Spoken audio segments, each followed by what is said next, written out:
Assalamualaikum warahmatullahi taala wabarakatuh. Sampurasun patepang deui dina pangajaran basa Sunda dina materi anu masih keneh dina kaulinan barudak.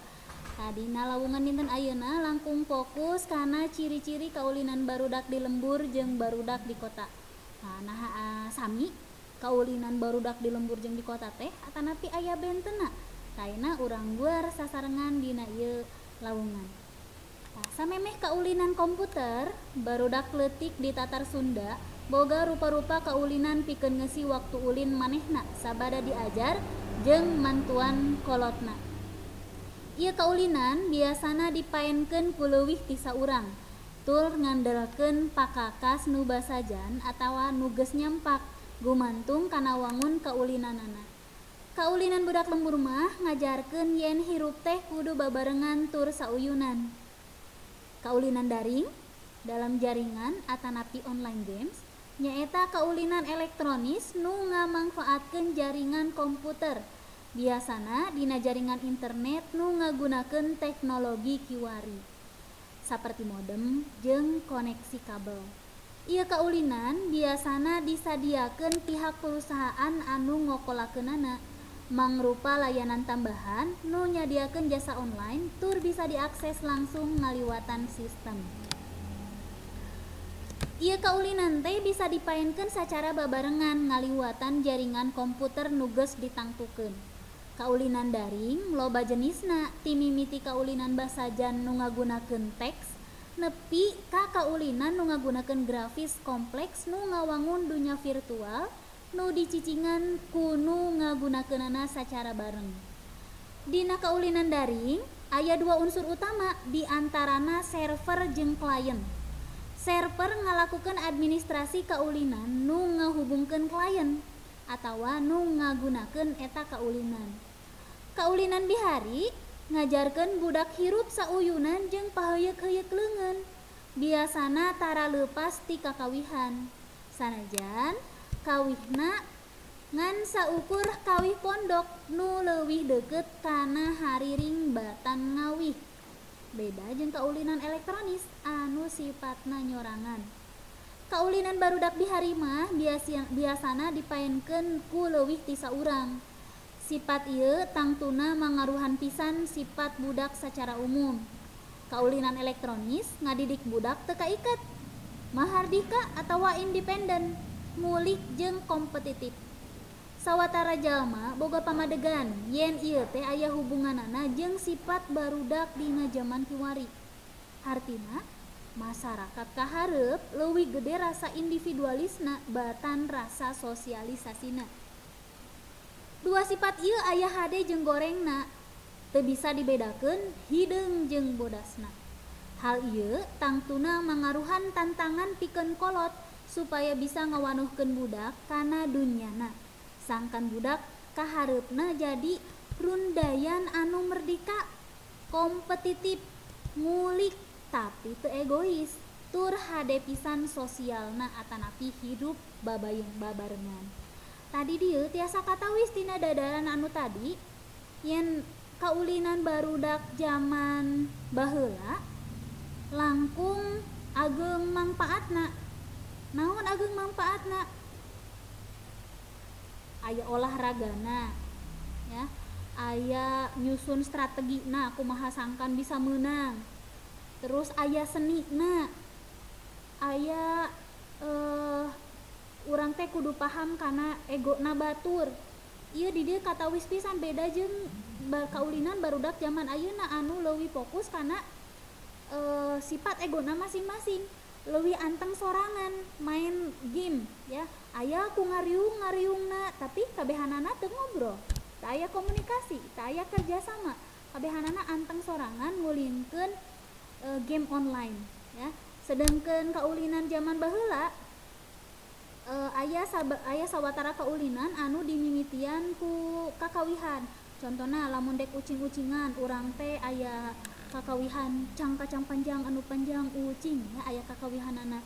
Terus aya oge kaulinan sapertos dina bahasan lawungan anu kamari sapertos oray-orayan ya eta kan ngajajar barudak teh ngantai bari jeung nyepengan angkeng rerencanganana ngaruntuy ka tukang saperti oray bari luar leot bari jeung ngawih oray-orayan luar meor mapai sawah tuh aya kawihna.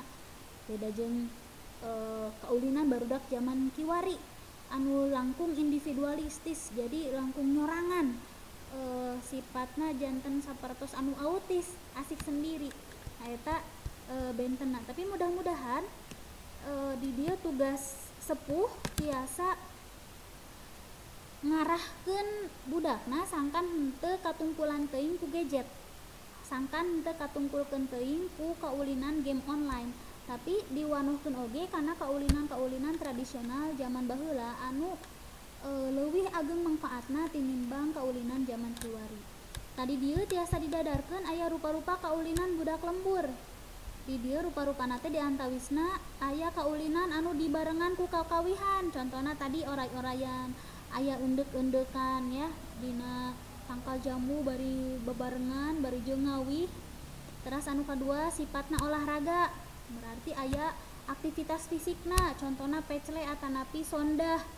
Ya bari ngatur strategi kumaha carana sangkan si kenteng anu diayunkeun dina suku teh henteu murag tuh janten mikir bari jeung prakna. Ucing-ucingan, galah, boy-boyan eta nu aya sifatna olahraga. Terus anu sifatna seni berarti aya ngawihna. Anu sifatna kaulinan, contohna kaulinan biasa aya halma, aya gatrik, congkak, pangkal, jajangkungan atanapi enggrang, anyang-anyangan, dam-daman, ucing sumput jeung rea-rea deui teh ieu kaulinan barudak nu aya di lembur. Nah, sedangkan alat-alat nu dipake dina kaulinan di lembur estuning basajan pisan, estuning sederhana pisan, sadayana nu nyampak di sabudeureun lingkungan. Aya kenteng sasemplek, biasana ieu kangge kaulinan sondah atawa pecle. Aya awi sabebek, biasana kanggo gatrik. Aya kuuk, pikeun bekles, siki nangka kangge encrak, karet kangge sapintrong, bal biasana kangge boy-boyan atanapi main bal. Teras taneuh biasana kangge anyang-anyangan. Tah ieu alat-alat nu dipake teh estuning basajan pisan, beda pisan jeung kaulinan dina zaman kiwari. Game online mah berarti kan butuh biaya, kudu aya kuota. Lamun teu aya kuota berarti teu bisa main. Jadi merlukeun biaya anu lumayan ageng. Beda jeung kaulinan dina zaman bihari atanapi zaman baheula. Tadi dieu tiasa disimpulkeun bedana antara kaulinan bihari jeung kiwari teh nu kahiji sauyunan, aya kerjasamana. Lamun kaulinan kiwari mah nyorangan, asik sendiri, mojok, sura-seri sorangan, lamun ngambek jol tajong lamun eleh tina games ya. Terus aya sosialisasi fisikna lamun dina kaulinan bihari atanapi baheula. Lamun lulumpatan lamun ucing-ucingan berarti aya lulumpatan, boy-boyan sami nya. Urang teh kudu ngahindar tina bal anu dialungkeun ku musuh urang. Nah, lamun kaulinan kiwari mah babaturanana ngasa ukur dunia maya. Daya dina internet tungkul. Teras teu merlukeun waragad, haratis. Alat-alatna oge nyampak aya di lingkungan. Nah, kaulinan kiwari mah merlukeun waragad, kedah aya kuota, kudu diartosan kuota teh ya. Teras teu poho kana waktu. Lamun ngong adan nya anggesan stop. Waktuna sakola agama ya sakola agama. Tara kamalinaan beda jeung kaulinan zaman kiwari. Teu pikeun ka subuh main game online ya, teu apal waktu, hantem terus-terusan. Nah, di dieu eta bedana kaulinan zaman bihari jeung kaulinan zaman kiwari. Rupa-rupa kaulinan barudak teh disimpulkeun aya anu dibarengan ku kakawihan, aya nu sifatna olahraga, aya nu sifatna seni jeung kaulinan biasa. Tah mudah-mudahan hidup ngartos kana dadaran materi anu nembe, hidup mudah-mudahan janten generasi anu wanoh kana kaulinan zaman bihari.